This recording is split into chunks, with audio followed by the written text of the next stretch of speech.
Cyril Ramaphosa, the new leader of South Africa's ruling party and the country's presumptive next president, quit politics 2 decades ago to become a businessman with the blessing of Nelson Mandela. Ramaphosa had hoped to succeed Mandela as South African president, but the party disagreed, elevating Thabo Mbeki to the position. Ramaphosa became a successful business tycoon before returning to active politics 5 years ago. With his election this week as leader of the African National Congress, Ramaphosa, 65, is a step away from the country's top job. To many South Africans, Ramaphosa's rise is a chance to reverse what they consider the rot that has set in under President Jacob Zuma, the outgoing party leader. For the ANC, which has governed since the end of apartheid but faces slumping support under Zuma's unpopular leadership, Ramaphosa is the man who might keep the party in power. Ramaphosa, characteristically quiet and understated, told journalists Tuesday that he was humbled to have been chosen as ANC leader by a majority of delegates a day earlier during a party conference. "Things are going extremely well. They could not go better," a smiling Ramaphosa said while touring vendor stalls next to the conference venue in Soweto, southwest of Johannesburg. "The ANC family, this great organization of our people, wants to emerge out of this conference united, renewed and stronger." Ramaphosa won after a closely fought contest with Nkosazana Dlamini Zuma, the ex-wife of Zuma, but finds himself in an awkward position. While Ramaphosa is party leader, he is still the deputy president of the country under Zuma, whose term ends in 2019. Ramaphosa will also have to grapple with Zuma loyalists who were elected this week to senior party positions, including the ANC's new deputy leader and secretary-general. Given strained relations between the two men, a cohabitation between Zuma as president and Ramaphosa as party leader will be tense, said John Ashbourne, an analyst with Capital Economics, a consultancy. Ramaphosa lacks the natural charisma of Zuma, who is known for endearing himself to crowds with his jovial personality plus deft dance moves and impressive singing ability. But Ramaphosa, with a reputation for being sensible and outspoken against corruption, has developed a large base of supporters who are fed up with Zuma and the steady of graft allegations that have marred his presidency. On the street outside the ANC conference venue, William Mthethwa, 59, hawked CDs of S praising Ramaphosa.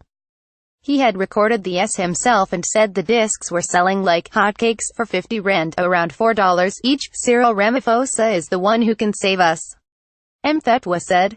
"Without him South Africa is going back to the dustbin." Ramaphosa was born in Soweto in 1952, though his family is originally from the minority Venda-speaking area of Limpopo province. The son of a policeman, he was a hard-working student and the first in his family to attend university, where he earned a law degree despite being detained several times for his anti-apartheid activism. In the 1980s, Ramaphosa was a trade union leader, and helped with preparations for Mandela's release from prison, which occurred in 1990.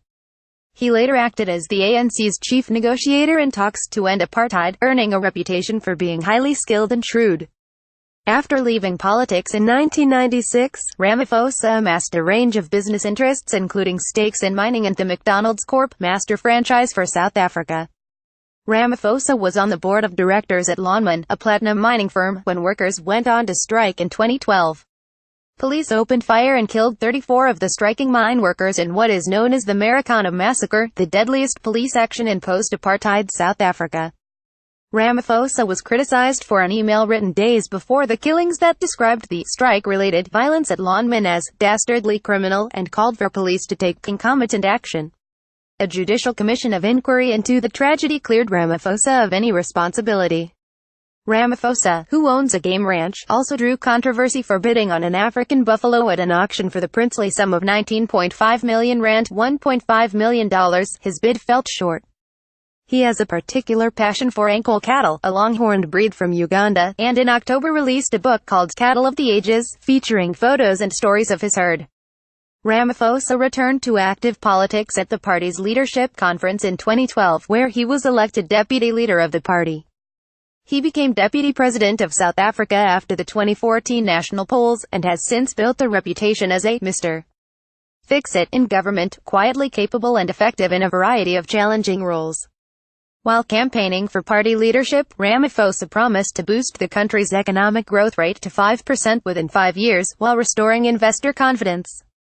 He described corruption as tantamount to treason. In contrast, Dlamini Zuma during her campaign railed against white-owned businesses and called for the expropriation of land without compensation.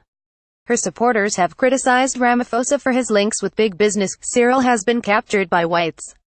They made him rich, said an NC delegate who said he voted for Dlamini Zuma at the conference. He declined to give his name.